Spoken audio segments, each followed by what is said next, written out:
Olá, bom dia, Bem Viver está no ar, ao vivo para você de toda a região. Mês de maio a gente começa com o nosso mural de fotos. Olha só, a Cláudia e o Jailson mandaram aqui pra gente a foto da Cecília, os papais super orgulhosos. E a gente tem também aqui, ó, a Camila e o Miguel, filhos da Janaína, para o nosso mural de fotos do Bem Viver. Fique atento para saber como é que você pode participar e, claro, mandar a sua foto para a gente também. Bom, o tema do programa de hoje é arritmia. De repente, do nada, o coração acelera. Ou, em algumas situações, ele parece que vai parar. Para saber mais sobre o tema e, claro, para tirar as suas dúvidas, eu recebo aqui hoje o cardiologista Dr. Petrônio Rangel. Dr. Petrônio, chegaram perguntas aqui, mas eu começo com a minha em primeiro lugar, okay, né? O que é a arritmia? Ela é um problema grave? Bom dia, Mônica. Bom a dia. Arritmia, o ritmo cardíaco, ele é uma sequência normal de batimentos cardíacos, certo? Isso acontece fisiologicamente. Tudo que foge desse ritmo normal, dessa sequência normal de batimentos, a gente chama isso de arritmia cardíaca. Basicamente, há 3 tipos de arritmias: as extrasístoles, as taquicardias, quando o coração acelera, e as bradicardias, quando o coração fica muito lento. E qualquer pessoa pode ter? Qualquer pessoa, mesmo em pessoas com corações normais, sem nenhuma alteração estrutural, ela pode apresentar uma arritmia cardíaca. Claro que as arritmias, elas acontecem mais em pacientes com presença de cardiopatia, né? Inclusive, a gente tem ali, ó, uma forma como o coração dispara, que o senhor trouxe pra gente, né? O primeiro slide que foi mostrado é um batimento normal do ritmo cardíaco normal, certo, que a gente chama de ritmo sinusal. Tá no ar. Isso, é um ritmo sinusal normal. Certo. Né? Em seguida, a arritmia cardíaca mais grave que acontece, que é a fibrilação ventricular, que é um tipo de parada cardíaca, não é? E em seguida, após essa fibrilação ventricular, há o posicionamento das placas do desfibrilador e acontece uma desfibrilação, para retornar o batimento cardíaco ao ritmo sinusal normal. Se a pessoa sentir uma taquicardia, tem que correr logo para o médico ou não é necessário? Às vezes não é necessário. Na grande maioria das vezes, Mônica, é sempre bom ela procurar um auxílio médico. Okay. Principalmente quando essa taquicardia ela vem acompanhada de outros sintomas, como, por exemplo, dor no peito, tontura, a dispneia, que é a falta de ar, né? Isso indica uma certa gravidade nessa taquicardia. Bom, vamos lá que a gente tem aqui as perguntas. Eu começo com a da Tiffany, de 25 anos. Ela nos contou que durante a gravidez foi parar na UTI com o coração a 300 batidas por minuto, né? Ficou toda a gravidez desse jeito. Agora ela vai ter que fazer ablação. Ela quer saber se é um procedimento seguro, como é que fica a vida dela, se ela pode, por exemplo, retomar a atividade física. Perfeito.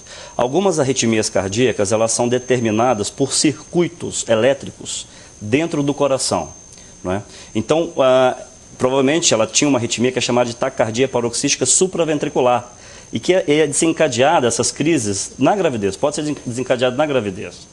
O que se faz atualmente é a cura definitiva desse tipo de taquicardia, não é?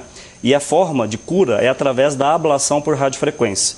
Esse é um procedimento minimamente invasivo, a gente introduz catéteres dentro do coração, a gente consegue identificar esses circuitos que desencadeiam essas taquicardias e a gente cauteriza esses circuitos, curando definitivamente essas taquicardias, e o paciente ele volta a ter o coração totalmente normal. Nunca mais vai então, ter uma após taquicardia. a ablação, que é um procedimento muito seguro, não é?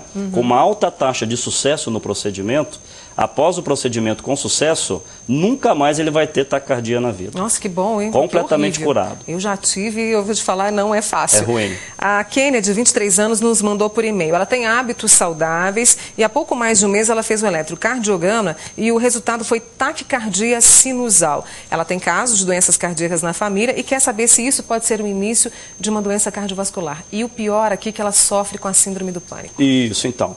A taquicardia sinusal, Mônica, é uma situação que pode ser normal. O ritmo sinusal, que é uma frequência cardíaca variando de 60 a 100 batimentos por minuto, é uma frequência cardíaca normal. Tudo que o batimento sobe acima de 100 batimentos por minuto é chamado de taquicardia sinusal, quando vem do nosso sinusal esse estímulo. Esse estímulo, por exemplo, pode ser relacionado, por exemplo, no momento de estresse, entendeu? Numa febre, não é? no momento de pânico, a nossa frequência cardíaca ela pode subir normalmente. Por isso que é chamada de taquicardia sinusal. Inclusive é chamada de taquicardia sinusal apropriada. Esse tipo de situação, Mônica, não é patológico. Isso é uma resposta normal do coração a uma situação, a um estresse. Existe uma situação que é chamada de taquicardia sinusal inapropriada. Isso sim precisa ser investigado, porque isso é uma patologia.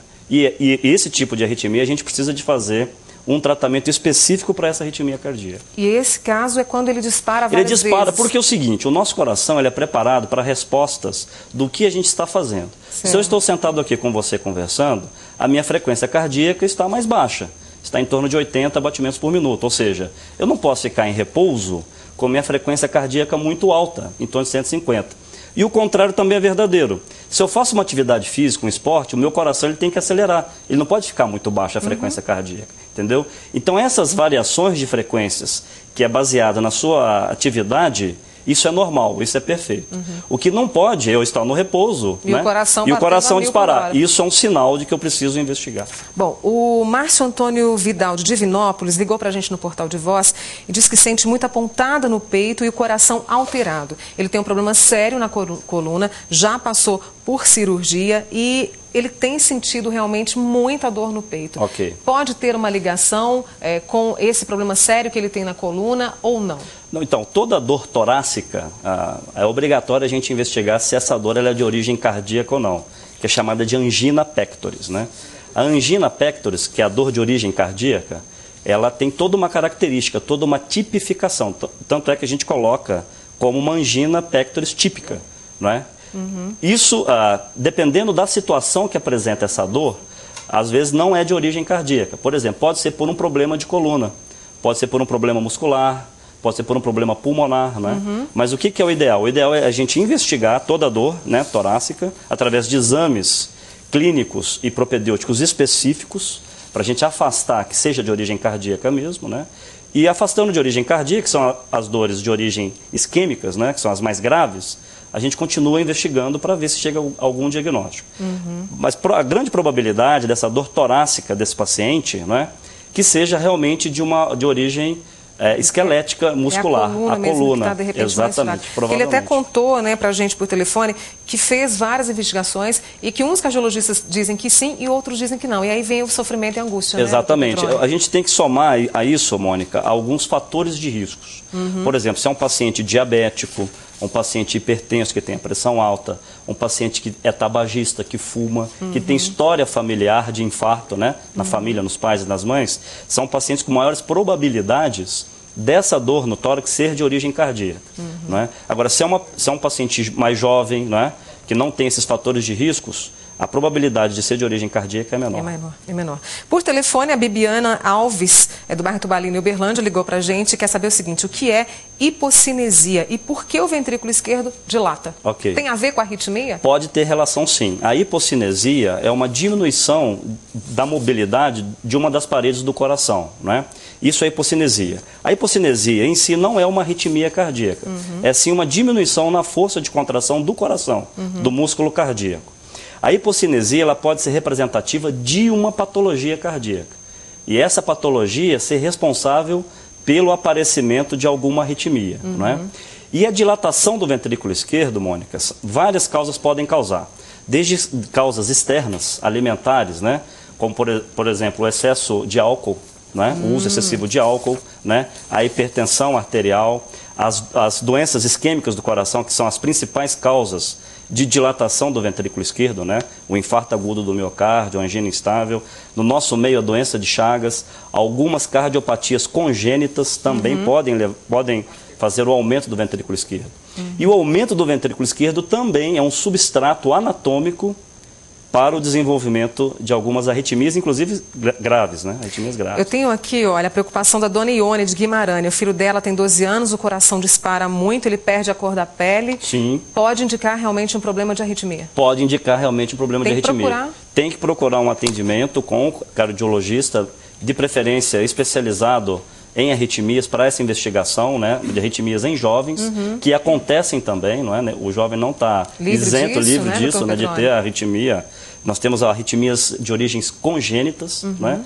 E que o tratamento, nesses casos, inclusive, pode ser a ablação por radiofrequência também, e a gente buscar a cura dessa arritmia desse paciente. O importante é, dona Ione, procurar, né? Procurar um cardiologista de preferência que trabalha essa especialização, né? em arritmia cardíaca. Eu tenho aqui mais uma pergunta e eu quero agradecer muito às pessoas que estão participando com a gente, isso é muito bacana. A Paula de Uberlândia ligou para o Portal de Voz e disse o seguinte, que ela tem a sensação que o coração vai parar, que chega até a faltar ar. Sim. O que pode ser isso? Então, uma das causas de arritmia, como eu citei no começo do programa, é a extrasístole. A extrasístole, na realidade, é um batimento anormal no ciclo cardíaco. Essa extrasístole, ela pode ser uma extrasístole supraventricular, que é numa região específica do coração, ou de uma extrasístole ventricular, que é de uma outra região específica do coração. Geralmente, quando vem o ciclo cardíaco normal e nós temos a presença de extrasístoles, nós temos esse sintoma, essa sensação de uma parada no batimento cardíaco. É importante investigar, porque a extrasístole, né, é uma sensação, né, de um batimento cardíaco, isso é chamado de palpitação. Então, toda palpitação merece ser investigada. E tem tratamento, não precisa ficar desesperado, não precisa ficar desesperada. Tem tratamento específico para isso, Mônica. Muito bom esse tema, com certeza a gente vai voltar a falar novamente, porque quem tem casa, de repente, já ficou aí, né, com um pouquinho de dúvida. Eu quero agradecer ao cardiologista Petrônio Rangel, que no dia do casamento veio aqui ao Bem Viver falar com a gente. Obrigado. Obrigada, tá? Eu que agradeço, Mônica, a sua presença na entrevista aqui, não é? Eu fico muito feliz de participar de um programa como o Bem Viver, não é? Obrigada. Que tem uma grande difusão, a gente sabe disso. É verdade. Estaria à disposição para posteriores entrevistas. Com certeza, pode deixar que a gente liga. Obrigada.